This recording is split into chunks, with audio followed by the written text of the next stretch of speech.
quick note, this episode includes discussion of body image, weight stigma, and the emotional impact of shame. Please take a moment while you are listening. If at any time you feel uncomfortable, pause, take a breath, or step away. You are not alone in this, and your body deserves everything you think when you see your reflection in the mirror. Be honest. Is it kind? Is it curious? Or is it critical? Maybe automatic. For many of us, the mirror moment isn't about vanity. It's about survival. We learned somewhere along the line that our worth lives in how we look.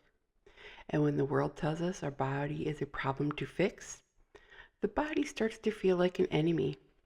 In this episode, we're going to talk about body image through the lens of hate, pride, and shame. We're going to do it gently, because the truth is, this topic isn't about weight or shape or size. It's about belonging. It's about safety. It's about learning how to come home to yourself again in a world that constantly tries to evict you from your own body. When we think of hate, most people imagine something loud. But the most dangerous hate is often quiet. It hides behind politeness, behind concern for health, behind the idea of helping. We live in a culture where fat phobia is normalized, where size discrimination still passes us as personal responsibility, and where wellness has replaced virtue. It's the same moral logic we see in other parts of society. If you suffer, it must be your fault. That's what shame does. It turns systemic cruelty into personal failure. And pride can go both ways. Authentic pride says, I'm enough. I'm here. I belong. But toxic pride, on the other hand, says, I must prove that I deserve to exist. And in a world obsessed with appearance, many of us have learned to earn our right to take up space. And as someone who's lived in a larger body my entire life, I can tell you that kind of pressure is exhausting. It's like carrying other people's discomfort around on your skin. Talk about one of the most persistent myths in Western culture, that health and worth are the same thing. For decades, we've been taught to equate thinness with health and health with morality. The reality is far more complex and much more human. The health at every size movement challenges this false equation. It doesn't deny that health matters. It reframes it what health is. Health at every size says the bodies come in different shapes, weights, and capacities, and that every person deserves respect, care, access, and dignity, regardless of size. It's about behavior and not body type. It's about compassion instead of control. And here's the thing. We know scientifically that weight stigma itself causes harm, raising cortisol levels, increasing blood pressure, and triggering chronic inflammation. Shame isn't medicine. Safety is.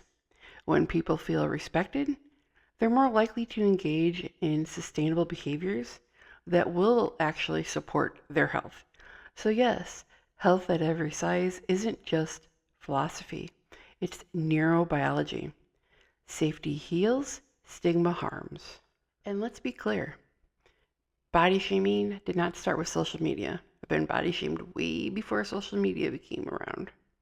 It started with colonialism, capitalism, and control.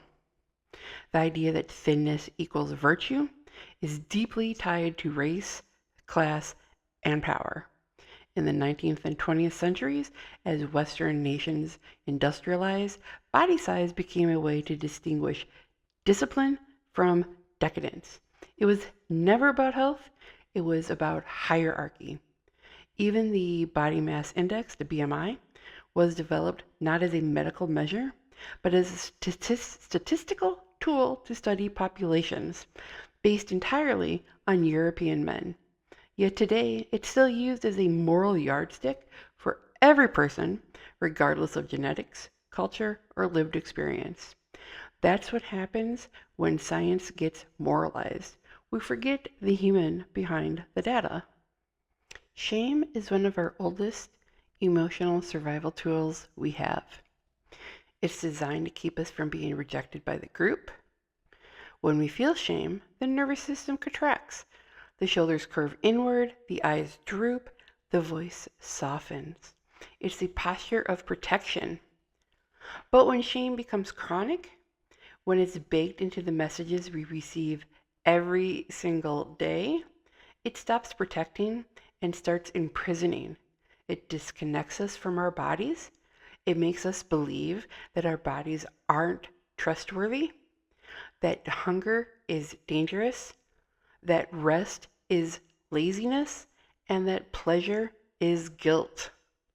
And here's where it gets even more interesting from a neuroscience perspective. The brain doesn't distinguish physical and social pain. The amygdala, which is our alarm system, fires just as strongly when we're shamed for our appearance as when we're physically hurt. The nervous system reads humiliation as danger. That's why dieting and punishment and body hatred don't heal anything. They perpetuate a state of fight, flight, or freeze. If you've ever watched a dog stretch or a snake bask in the light, you'll notice something beautiful. They have no shame. They don't question whether their bodies are too much or not enough. They simply exist. We humans, though, learn to outsource our sense of belonging to others, to the mirror, to the camera, to the algorithm. But our bodies were never meant to be spectacles. They were meant to be home. So how do we rebuild that sense of home? By reclaiming dignity. Dr. Donna Hicks, who's written extensively about the psychology of dignity, reminds us that dignity is not earned, it's inherent. Her framework includes 10 essential elements: acceptance, inclusion, safety, acknowledgement, recognition, fairness, independence, understanding, benefit of the doubt, and accountability. Each of these principles can be applied to our relationship with our own bodies. Acceptance of identity: this is who I am. Inclusion: I belong in this space, in this skin. Safety: I deserve peace in my own body. When we extend dignity to ourselves, we deactivate shame. The nervous system shifts from defense to connection. We stop managing our bodies and we start listening to them. What if we flipped the script and decided that health wasn't a goal, but a relationship? What if it was something we practiced, not performed? That's the essence of health at every size. Health as a dynamic, living relationship with your body, your environment, your stress, and your community. It's self-trust, it's self-respect. It's a quiet refusal to believe that worthiness has a weight limit, and that relationship, that trust, requires compassion. Not the fluffy kind, the fierce kind. The kind that says, I will not abandon myself even when the world tells me that I should. And now, the soothing coil. Let's take a breath together. Inhale through your nose. Hold your breath. Exhale slowly through your mouth. Let your shoulders soften, your jaw unclench. You don't have to love every inch of your body right now. You don't even have to like it, but you can begin to make peace with it. You can let it be yours again. This body has carried you through pain and through joy. It has kept your heart beating through grief. It has learned, adapted, survived, and waited patiently for you to come back home. If you can, place a hand over your chest. Feel the steady rhythm beneath your palm. That's your body saying, I'm still here. No matter what shape or size it takes, it belongs. You belong. Take another breath. Inhale self-compassion. Exhale old narratives. You are not a project. You are not a punishment. You are not a before or after picture. You are a living being, worthy of rest, connection, and dignity right now. And maybe that's what healing truly is. Not changing the body to fit the world, but changing the world within you to make space for peace. The serpent coils, the breath steadies, and for just this moment, you are home. Thank you for joining me on the Soothing Serpent today. My name is Kristen, and please like, share, comment, and I look forward to seeing with you soon.